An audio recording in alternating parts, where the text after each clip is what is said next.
మణిరత్నం, రోజా సినిమాతో ఒక్కసారిగా వెలుగులోకి వచ్చిన అరవింద్ స్వామి తర్వాత ఇండస్ట్రీలో నిలవలేకపోయాడు.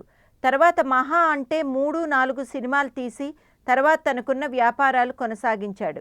అయితే ఇటీవల తమిళ్లో 'ఒరువన్' సినిమాలో అరవింద్ స్వామి విలన్గా కనిపించాడు. ఈ సినిమాలో హీరోగా నటించిన జయం రవి కన్నా విలన్కే మంచి మార్కులు పడ్డాయి. ఇదే సినిమాను తెలుగులో 'ధృవ' పేరుతో రామ్ చరణ్ హీరోగా రీమేక్ చేస్తున్నాడు.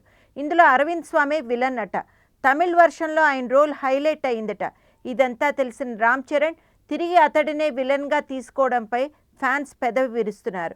ఒకవేళ కథను మారిస్తే సినిమా విజయావకాశాలు తగ్గుతాయన్న భయం వీరిని వెంటాడుతోంది.